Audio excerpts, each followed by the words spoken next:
Man, right. Savage Prison Tales here. Welcome back to the channel, guys. We know over here I give it to you real and raw and tough and still, so you, my friends, know the deal. You can't be misled, beguiled, or tricked by any other man because you're going to rely on what's called self-reliance and beast mode law. And by beast mode law, you'll be willing to stand and fight and even die to give your very last breath to protect what you believe in, which is your right to masculinity as you define it as a heterosexual male. You shall not have your shit pushed in by any gang member. Without further ado, we're going to get into the topic of today's video, which is going to be a mind-bending experience for a lot of you white cats who follow this dude named JD, whatever the fuck his name is.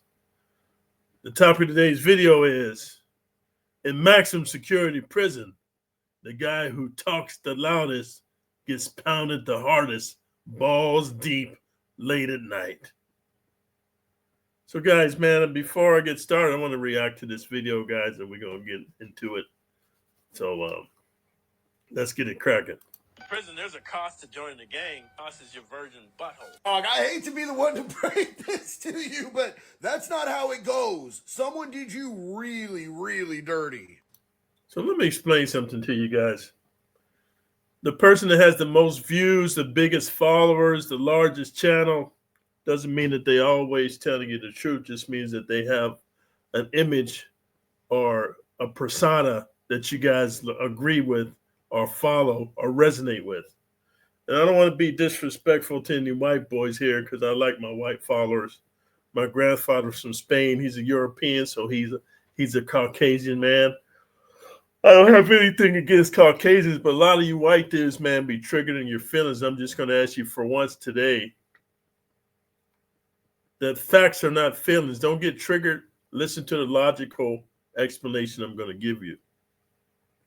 A lot of white guys like to follow white dudes who exude masculinity. They can take on other races and not be beat up or taken advantage of. I want to tell you something about this white dude here. I think his name is JD Vance. I don't know his fucking name. I don't really give a shit, but he spoke on me, so I'm going to speak on him. This dude talks real loud, man, but if you listen to what he's saying, he ain't really saying nothing. And here's 3 reasons, dude, why dude don't know what the fuck he's talking about.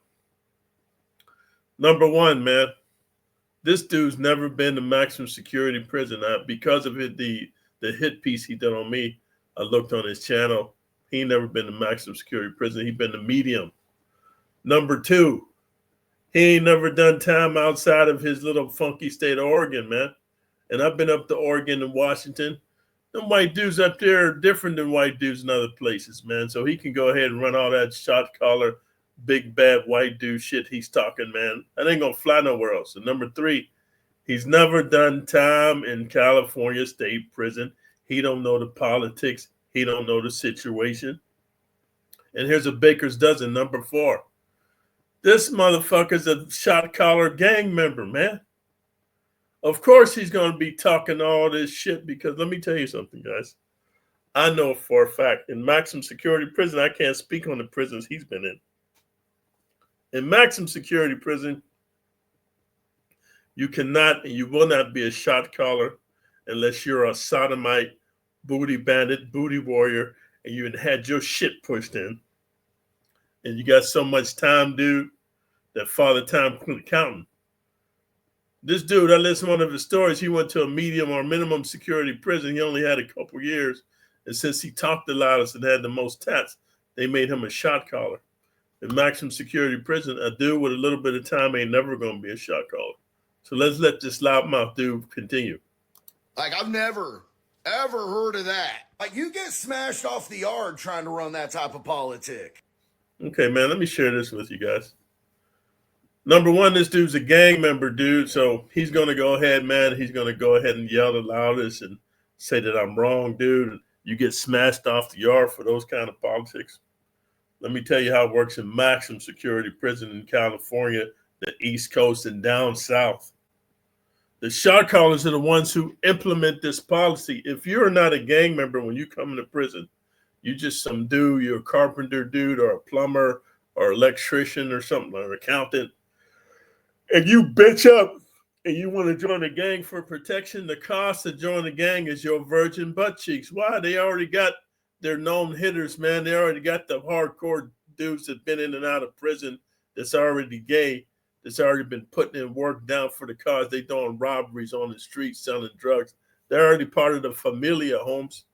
So you come to maximum security prison, dude, and you just a square dude, and you a bitch boy, and you need to get scared, you need to get protection to protect yourself. The very ones who protect you go up in your cheeks. And just because this dude got a big beard, dude, and he talk loud and he got tattoos, man, don't mean shit. In California maximum security, everybody gets tested. And I'm here to tell you, if this dude gets tested, man, they'd have ran up in him because he's all bark and no bite. Hey, brother, you want to be a part of our gang? Yeah, what do I have to do? Just let me get in that leather Cheerio, brother. I'll tell you what happened to this dude right now. He went to prison when he was a little bit younger. Okay, so see, obviously, dude don't know my story. For those of you new to my channel, I went to maximum security prison when I was 30 years old. I had already been to 3 combat tours. I was a national level powerlifting champion. I was a world level martial arts champion, and I was a bouncer dude and a bodyguard and a known street fighter, man. I was already putting in work, and I didn't give a fuck. I didn't fear no guy. I didn't fear nobody, and I wasn't some young impressionable dude. And the most important thing I want to share with you guys, I never, ever, ever liked gang members because it's a bunch of little Putin cowards, and they know other man gonna call shots on me. If anything, man, I'll be calling shots on them. When I went to prison, I saw how all the gang members was weak. I didn't want to have no gang of weak dudes following me, dude. So first of all, that's wrong, man. Secondly, dude, he who speaks the loudest, he doth protest too much. Meaning, dude, he's a shot caller. He gotta defend his reputation. Because, dude, that's how he got all these millions of dollars and millions of views on YouTube, from being a big bad white dude, shot caller, running shit, dealing with politics, handling the yard, all that stuff. So he got to defend the dude because he don't want his wife or anybody else to question his masculinity. And as I said before, he's never been in maximum security prison. He's never done time outside of his state, and he damn sure ain't done no time in California prison. Somebody figured that he was sweet, maybe smelled a little sugar up in his tank. Okay, guys, do I look like I was sweet? And you know what, guys? I'm going to share something with you. A lot of you guys come on my channel talking about all I talk about is butt cheeks and booty bandits and getting ran in. And that must have happened to me, man. I'm talking to you about it because it's like this, dude. If you turn on the ESPN sports channel, then you want to complain that all they do is show sports, then you a dumb motherfucker. If you turn on the cooking channel, then you want to complain all they do is talk about cooking, man, something's wrong with you, dude. If you turn on the travel channel, you complain about all they talk about is traveling, dude, then you need to have your mentals reevaluated. My channel's about maximum security prison, and 90% of the shit that goes on in maximum security prison is strong motherfucking alpha pushing in weak dude shit like this dude. Don't be fooled by the tattoos and the beard and all that, dude. A lot of cats, man, get muscles and tattoos, man, because it's a defense mechanism because they know they soft. When I went to prison, I didn't have no tattoos at all, and my muscles was street tested, man, from street fighting and martial arts competition. So I wanted to leave you with that, guys. This video doesn't have to be long, dude, but this motherfucker spoke on me. He don't know what the fuck he's talking about. I've had so many of my value subscribers and viewers send me this fucking video about this clown, dude. And yeah, so what? He's got more people and he got more subscribers than me. So what? He gets more views than me. So what? He got more money from YouTube than me. Man, check this out, dude. My story, my history is real and raw and true. And this motherfucker, if he's been in maximum security prison, he wouldn't know what the fuck to do because he would be in a minority and he would get his shit pushed in. And so for you white dudes get all in your feelings and everything and get hurt, let me tell you the facts and you can Google it, dude. No matter what prison you go to, man, the whites are the minority. That's why when prisons down south and back east, They get their shit pushed in because a lot of races take out what's called misplaced aggression on the white dudes. This is the only opportunity they ever have to be over a white dude because they don't have a college education, dude. They don't have a good background with their family. They don't have money and power and status on the street. They just street thugs, man. And they see a white dude in there that's maybe in there for drugs or vehicular manslaughter.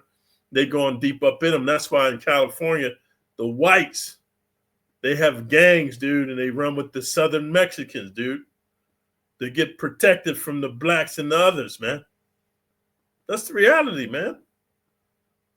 If you don't believe it, keep your ass out of maximum security prison. Quit committing drugs. Quit committing crimes. Quit using drugs so you won't have to get your shit pushed in by your own people. So if you guys want to believe this clown and follow him, dude, and may God have mercy on you, dude, because you ain't never been to maximum security prison, and he's going to lead you down a path of darkness. The dude's going up in your cheeks so deep and hard, dude, you won't be able to fucking defecate or have a bowel movement properly for the rest of your life. Maybe he had some cakes on him and they took advantage. Some old booty bandit offered to let him into a make-believe gang and then he ran him through till it was like throwing a hot dog down a hallway. Now, you're either saying that shit that... So check this out, guys. This is what I'm trying to explain to you. Guys like him and these other prison genres, man, they get so many views and likes and thumbs ups and shares because they're very hilarious. They're very entertaining. They make you laugh, dude. There's nothing funny about maximum security prison, dude. Ain't nothing funny about being incarcerated. Ain't nothing funny about throwing your life away. And ain't nothing funny about joining the gang because you're a soft motherfucking soy boy and you can't stand on your own and they take advantage of your softness. If you like the realness and the rawness and you want the truth, man, come over to my truth because you come over to my channel because you can go anywhere else on YouTube for the lies. Over here, Uncle OG's going to tell you the truth. Now, you can listen to this clown if you want. And let me tell you something, guys. It's better to know the truth if you're a white boy and it hurts than to be lied to when you get to maximum security prison. You go any prison outside of where he's from, Oregon, wherever the fuck he's from. You go anywhere down south, dude, back east, in California, man, and them dudes is going deep up in you and be like, wow, man, that mixed dude, OG was right, man. And then you're going to be just like the motherfucker in the movie American History X. You're going to get to kind of find out that your own people lied to you, dude, because they themselves are homosexuals and sodomites. So go ahead and get some laughs from your boy right here, man. Go ahead and let him make you laugh. Are you feeling happy now? You just said just for views, or you're trying to project what happened to you on the rest of us. Either way, bro, seriously, consider medication and don't go back to prison. They go get you. Okay, man. That's what kills me about YouTube. You guys always want to be entertained and fucking laughing and joking and hee ha ha. Let this clown man go ahead, man, and laugh you and deceive you till your cheeks is ran in. And then you're going to be a motherfucking transvestite because you're going to lose all your masculinity and any hope you had left. Because let me tell you something. Once you join a gang for protection, which you were not a gang member, and they run deep up in you, taking turns on you, dude, hey, man, you're going to lose all hope for your masculinity and humanity. And if you don't unalive yourself, dude, your name is going to go from Sam to Sally. So if you like the realness and the rawness, man, and you stuck with me this far, thumbs up the video, man, subscribe to the channel. Most importantly, share it and leave a comment, man. Leave a comment about this video if you know anything about this dude, JD, and if you believe his bullshit and his hype. So until next time, Savage Prison Tales.